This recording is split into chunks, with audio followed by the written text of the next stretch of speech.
할렐루야. 말씀의 소리, 기도의 소리, 찬양의 소리로 하나 되는 소리하나교회 주일 예배를 하나님께 드리도록 하겠습니다. 먼저 사도신경으로 우리들의 신앙을 고백하겠습니다. 나는 전능하신 아버지 하나님 천지의 창조주를 믿습니다. 나는 그의 유일하신 아들 우리 주 예수 그리스도를 믿습니다. 그는 성령으로 잉태되어 동정녀 마리아에게서 나시고 본디오 빌라도에게 고난을 받아 십자가에 못 박혀 죽으시고 장사된 지 사흘 만에 죽은 자 가운데서 다시 살아나셨으며 하늘에 오르시어 전능하신 아버지 하나님 우편에 앉아 계시다가 거기로부터 살아있는 자와 죽은 자를 심판하러 오십니다.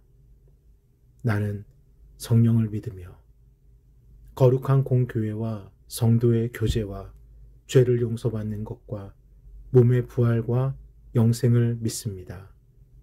아멘. 찬송가 540장 주의 음성을 내가 들으니 우리 함께 찬양하겠습니다.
오늘 함께 보실 하나님의 귀하고 복된 말씀은 느헤미야 6장 15절로 19절까지 말씀입니다.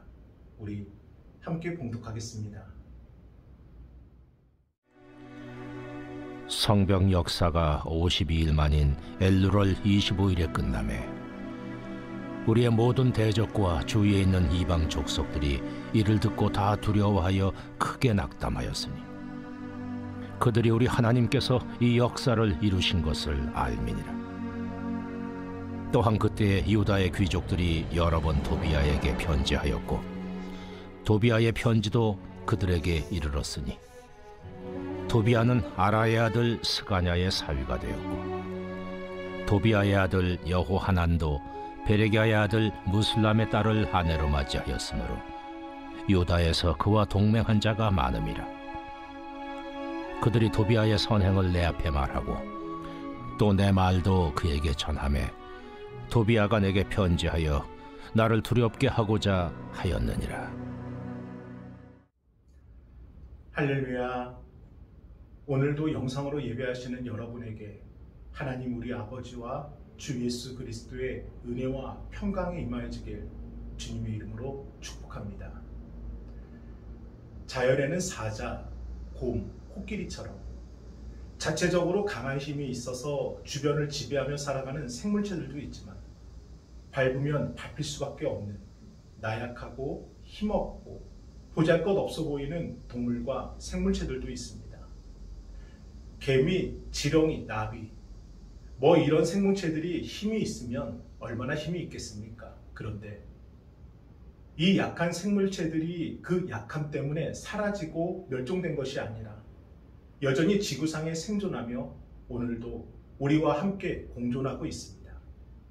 그 이유가 무엇일까요? 이러한 생명체들이 지금까지 버틸 수 있었고 생존할 수 있었던 그 힘은 무엇일까요? 그것은 그들은 비록 약하지만 그들에게도 나름대로 살아가는 생존의 전략이 있고 확실한 자신만의 존재 색깔을 갖고 있기 때문인 것입니다. 저는 이 같은 자연에서 보게 되는 생물체들의 생존의 원리가 우리들의 삶의 방식과도 같다고 생각합니다. 저와 여러분의 삶의 자리는 오늘도 멈춤 없는 영적 싸움터입니다. 하지만 간사한 사탄의 전략과 세상 앞에서 우리는 너무나도 연약합니다. 사탄의 전략은 매일매일이 달라지며 더욱 강해지고 교묘해져서 도저히 예측할 수 없는 방법으로 우리를 공격해 오는데 그 모든 것을 상대하고 버티고 이겨내기에는 우린 너무나도 연약하다는 것입니다. 때문에 사탄과의 영적 전쟁뿐만 아니라 세상에서 수많은 사람들과 경쟁할 때 우리가 하나님의 사람답게 하나님의 법과 질서와 말씀을 지켜가며 생존하고 또 승리할 수 있는 이 전략을 우리는 반드시 갖고 있어야 됩니다. 그러면 믿음의 성도들은 어떤 생존의 전략을 갖고 살아가야 될까요? 물론 여러분들에게는 오랜 신앙생활과 사회적 경험을 통해 자신만의 승리 전략과 노하우가 있을 것입니다. 하지만 저는 오늘 본문의 말씀, 이 느헤미야를 통해 두 가지 승리의 전략을 함께 공유하기를 소망합니다. 먼저 느헤미야 6장 15절 말씀을 우리 다시 한 번 더 읽어보겠습니다. 성경 역사가 52일 만인 엘루럴 25일에 끝나매. 아멘. 산발락과 도비아와 같은 외부 적들의 방해 공작과 유대인들의 경제적 어려움으로 인한 내부적 갈등과 민심 동요도 그동안 말할 수 없는 수많은 위기와 역경들이 느헤미야의 사명을 가로막았었지만 결국 느헤미야는 그 모든 것들을 이겨내고 52일 만에 무너졌던 성벽을 재건합니다. 여러분은 이 놀라운 결과의 힘이 무엇 때문이라 생각하십니까? 수많은 위협과 장애물들이 있었지만 도저히 이룰 수 없는 최악의 상황의 조건이었지만 그럼에도 멈추지 않고 포기하지 않고 결국 성벽을 재건할 수 있었던 그 힘. 성경은 느헤미야의 고백을 통해 그 정답을 우리에게 가르쳐 줍니다. 우리 느헤미야 6장 16절을 함께 읽어보겠습니다. 우리의 모든 대적과 주위에 있는 이방 족속들이 이를 듣고 다 두려워하여 크게 낙담하였으니 그들이 우리 하나님께서 이 역사를 이루신 것을 알미니라. 아멘. 느헤미야는 고백합니다. 여러분, 우리가 이 성벽을 재건하는데 많은 적들의 방해가 있었고 또 많은 어려움이 있었고 환경적으로 상황적으로 힘들었지만 그럼에도 결국 완성할 수 있었던 것은 하나님이 지켜주시고 하나님이 함께 하셨기 때문입니다. 이 모든 것은 하나님께서 이루신 겁니다. 그런데 느헤미야의 이러한 생각과 고백은 성벽을 다 완성한 후에 그 결과물 때문에 고백한 것이 아니었습니다. 처음부터. 느헤미야가 이 유대 땅에 총독으로 올 때부터 처음부터 그는 이와 같은 생각과 믿음을 갖고 있었어요. 모든 일을 시작하시는 이가 하나님이시니 이 모든 일을 마치실 이 또한 하나님이시다.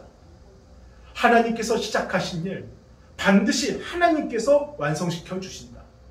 그래서 처음부터 성벽 재건을 위한 느헤미야의 전략은 사람을 의지하고 숫자를 바라보고 세상의 힘과 환경 때문에 좌우로 흔들리는 것이 아니라 이 일은 하나님이 일하신다는 믿음, 하나님이 하시면 된다는 신뢰, 전능의 하나님을 붙드는 것, 이것이 느헤미야의 바로 성벽 재건을 향한 유일한 전략이었습니다.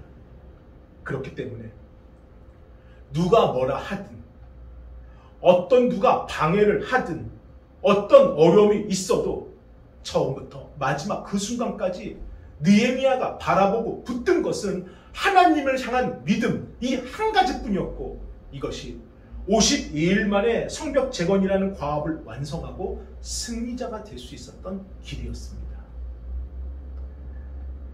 어느 목사님에게 문제가 많은 한 아들이 있었습니다.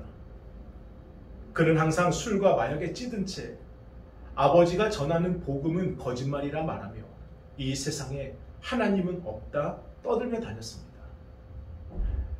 전혀 변함이 없는 그의 삶은 목사님과 가족들에게 항상 기도의 제목이 되었지만 여전히 그에게 아버지는 위선자이고 하나님은 허상이었습니다. 그러다가 하루는 그가 밤늦게 친구의 이 자가용 비행기를 빌려 이 운전해서 파티장으로 가고 있었는데 사막 한가운데쯤에서 이 계기판 연료등에 빨간불이 들어오는 겁니다. 연료가 바닥이 난 거예요. 순간 그는 다급한 마음에 통신장비로 도움을 요청을 했지만 그 장비마저 고장나 있어서 연락할 수가 없었고 비행기는 점점 고도가 떨어지고 있었습니다. 그런데 이제 곧 비행기가 추락할 것을 직감한 그에게 이 죽음의 공포가 밀려오는 그 순간 유일하게 떠오른 한 가지는 자신이 그렇게 부인했던 하나님이었습니다. 순간 그는 흔들리는 조정대를 붙잡고 기도하기 시작합니다. 주여, 주님이 정말로 살아 계시다면 이 순간 저를 살려주셔서 저를 구원하여 주옵소서. 저를 살려주시면 제가 하나님의 복음을 전하는 전도자로 일평생 살겠습니다라고. 비록 짧은 기도였지만 그는 간절히 서원하여 기도하였고 다시 눈을 뜨고 창문 밖으로 보이는 이 땅을 보았는데 아까까지는 보이지 않았는데 칠흑 같은 그 어둠 속에서 불빛이 보이는 겁니다. 다시 한번 자세히 보니 그거는 마치 공항의 활주로의 유도동처럼 보이는 겁니다. 순간 그는 판단할 여유도 없이 오직 그곳으로 가야 된다 여겼고 비행기를 그쪽으로 몰아 급히 내려갔는데 역시 생각했던 대로 그곳은 작은 비행장이었습니다. 덕분에 그는 안전하게 비행기에서 착륙하여 내릴 수가 있었고 그는 목숨을 구할 수 있었습니다. 그런데 도착하고 난 후에 알고 보니 그 지역의 목사님이 자신의 성도가 일하는 이 공항 활주로에 잠깐 신방을 온 것이고 공항 활주로에서 일하는 직원은 목사님께 보여주기 위해 잠깐만 공항에 불을 켜둔 것입니다. 이 같은 놀라운 사실을 듣게 된 남자는 도저히 말로 설명할 수 없는 이 타이밍 앞에서 하나님의 살아계심을 더 이상 부정할 수가 없었고 죽음 앞에서 자신이 서원하여 기도했던 대로 아버지를 따라 복음을 전하는 전도자가 되었습니다. 이 남자에게 일어난 일, 이것은 기적 같은 우연일까요? 정말 하나님의 역사하심일까요? 하나님을 믿지 않는 사람들은 이 같은 일을 기적 같은 우연이다 라고 말하지만 우리는 믿음의 성도에게 이것은 살아계신 하나님의 인도하심이고 주권적 개입인 것입니다. 여기 52일 만에 성벽을 재건한 느헤미야 또한 바로 그러한 마음으로 고백하는 겁니다. 느헤미야가 유대 땅에 총독으로 부임했을 당시 이미 그곳은 산발락과 그의 일당들이 중심이 되어 세력을 규합하고 정치, 경제, 이 모든 분야에 영향력을 행사하며 자신들만의 지자체를 만들고 특별한 관계를 형성하고 있었습니다. 그러니 유대인들 입장에서는 느헤미야가 자신들의 지도자임을 알면서도 더욱이 느헤미야가 무슨 일을 할 것인지를 알고 그 일이 옳다는 것을 알면서도 이 산발락 일당과의 정치적, 경제적, 인간적 관계를 무시할 수 없었기에 이 일을 시작하기 전부터 일을 할 수 없는 상황이 만들어져 있던 것입니다. 심지어 성벽 재건을 방해하려는 회유와 협박이 날마다 느헤미야를 괴롭혔어요. 사실 이 정도면 느헤미야 입장에서는 아니 지금은 아닙니다. 지금은 못하는 게 아니라 안 되는 겁니다. 우리 좀 더 기다렸다가 사람들의 분위기를 보고 천천히 하시죠. 충분히 그 상황을 모면할 수 있었습니다. 그러나 느헤미야는 현실이 자신에게 불리하고 눈에 보이는 상황이 결코 녹록지 않았음을 알면서도 처음부터 마지막까지 꿋꿋하게 그 모든 것을 직접 견디며 일을 진행합니다. 분명 느헤미야에게는 힘이 없고 상대가 더 많은 힘을 가지고 있었는데 눈에 보이는 상황은 느헤미야에게 절대적으로 불리했는데 그럼에도 느헤미야는 하나님이 이루신다. 하나님께서 시작하신 일 반드시 하나님께서 완성시켜 주신다라는 하나님을 믿는 그 믿음 한 가지를 버티고 일을 시작했던 것입니다. 그랬더니 하나님을 믿는 보이지 않는 힘이 보이는 돈을 이겼습니다. 하나님을 믿는 보이지 않는 힘이 보이는 사람의 숫자를 이겼고요. 하나님을 믿는 보이지 않는 힘이 보이는 조직과 보이는 관계를 이겼습니다. 믿음이 이긴 것입니다. 사랑하는 여러분, 우리가 남들만큼 충분히 가지고 있지 않아도 남들이 비웃을 정도만큼 내세울 것 하나도 없는 조건이어도 그럼에도 우리가 하나님을 믿는다면 하나님을 끝까지 붙든다면 하나님은 스펙을 뛰어넘는 인생 되게 만드시고 경쟁에서 이기는 인생 되게 만드시고 머리가 되고 꼬리가 되지 않는 인생 되게 만드심을 반드시 믿으시기를 바랍니다. 그럼 여전히 해결되지 않는 문제 때문에 전전긍긍하고 계십니까? 가진 것은 부족하고 앞으로 어떻게 살아야 할지 너무나 막막하십니까? 감히 이렇게 말씀드립니다. 염려하지 마십시오. 하나님을 믿으신다면 모든 일을 시작하게 하신 이가 하나님이시고 모든 일을 마치게 하실 이가 하나님이시므로 염려하지 마십시오. 결국 믿음이 세상을 이깁니다. 자, 이렇게 느헤미야는 당당하게 승리자가 됐습니다. 그런데 이후의 말씀을 보면 매우 중요한 또 하나의 사실을 우리에게 가르쳐주고 있는데 그것은 지금 이겼다고 이긴 것이 아니라는 거예요. 지금 이긴 것이 최종 승리가 아니라는 겁니다. 즉 52일 만에 성벽은 재건했지만 이것이 끝난 것이 아니고 이긴 것이 아니라는 것을 말씀 가르쳐주고 있습니다.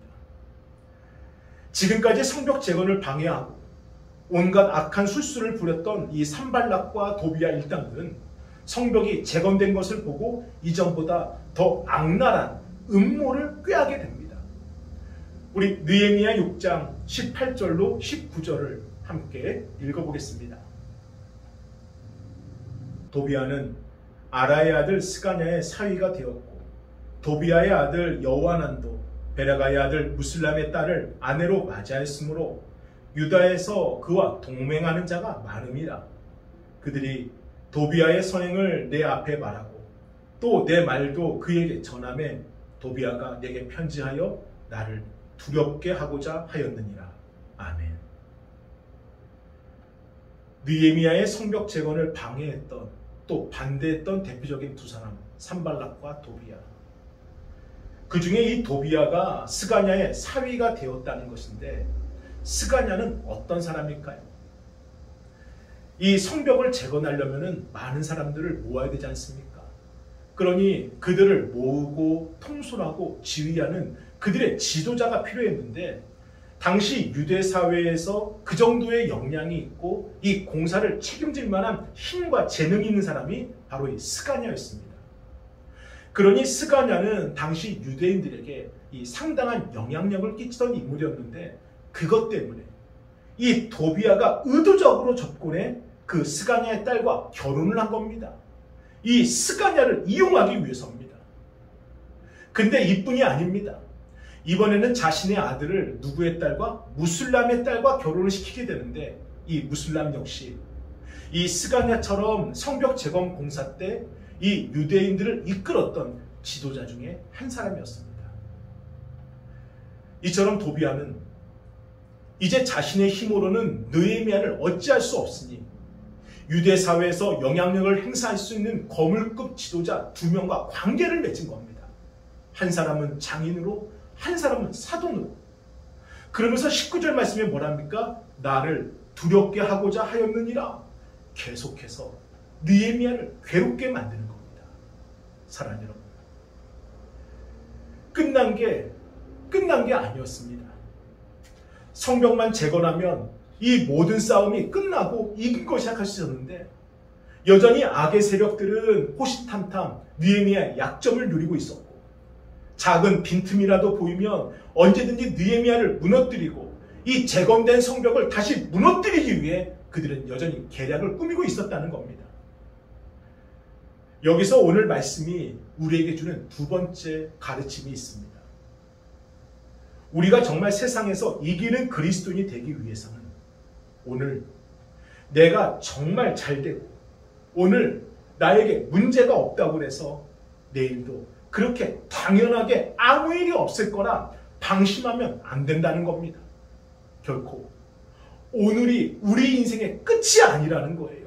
신앙은 오늘의 은혜를 감사하고 내일의 삶을 준비하는 겁니다. 그래서 오늘 이겼어도, 오늘 예배하고, 오늘 기도하고, 오늘 평온했어도 내일 또다시 시작하는 이 영적 전쟁이 나를 충분히 무너뜨릴 수 있다는 것을 우리는 대비해야 되는 것입니다. 그래서 상대가 나를 포기하지 않는 한, 정말로 사탄이 나를 포기하지 않는 한 우리의 영적 전쟁은 결코 끝난 것이 아니라는 것입니다. 때문에 내가 할렐루야, 아멘, 여호와, 니시를 외쳤다고 해서 끝난 것이 아니라 정말 끝나는 것은 언제냐? 주님이 다시 오시는 그날 모든 것이 끝나는 것입니다. 사랑해요. 그러므로 지금처럼 오늘 영상을 통해 예배하시는 것처럼 하나님을 믿는 그 믿음을 붙들고 예배자의 삶으로, 예배자의 마음으로, 예배자의 모습으로 함께 걸어가셔야 되는 겁니다. 오늘도 주님의 은혜를 구하고 내일도 주님의 이름을 부르며 항상 주님의 품 안에서 살아갈 수 있도록 주님께 붙들리는 인생이 되어야 된다는 겁니다. 우리는 하나님께서 시작하게 하신 이 인생, 하나님이 반드시 책임지시고 결국은 구원시킨다는 그 믿음을 결국 포기해서는 안 되는 것입니다. 이것이 믿음으로 이기는 삶이 되는 것이고 우리가 가야 되는 길이 되는 겁니다. 사랑하는 오늘 우리는 예배를 통해 승리하였습니다. 내일 기도를 통해, 그 다음 날도 기도를 통해 매일같이 영적 전쟁에서 승리하는 저와 여러분이 되길 주님의 이름으로 축복합니다. 아멘. 기도하겠습니다. 거룩하신 주여 감사합니다. 오직 믿음, 오직 예수, 이것이 믿음으로 이기는 삶임을 믿습니다. 오늘이 끝이 아니라 내일도 있다는 것을 결코 방심하지 않게 하여 주시고 언제나 주님의 은혜 가운데 그 믿음 붙들고 끝까지 버티는 우리의 삶이 되게 축복하여 주옵소서. 감사합니다. 정성껏 준비하신 예물을 하나님께 드리겠습니다.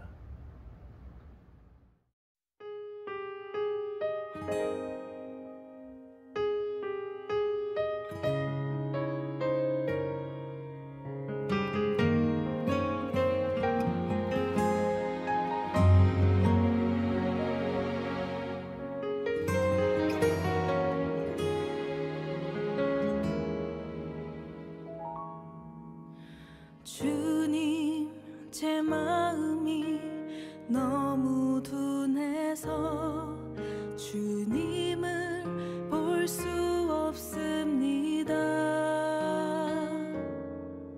이 땅에 속하여 이 땅만 보다가 주님 손을 놓쳤습니다. 나는 나그네로 왔는데 왜 주저앉게 되었나. 나는 청지기인데 언제부터 내 삶의 주인이 되어버렸나. 믿음이 없이는 기쁘시게 못하나니 고된 수고도 다 헛될 뿐이라. 믿음이 없어서 무너진 삶의 모든 자리에 다시 주님을 기다립니다.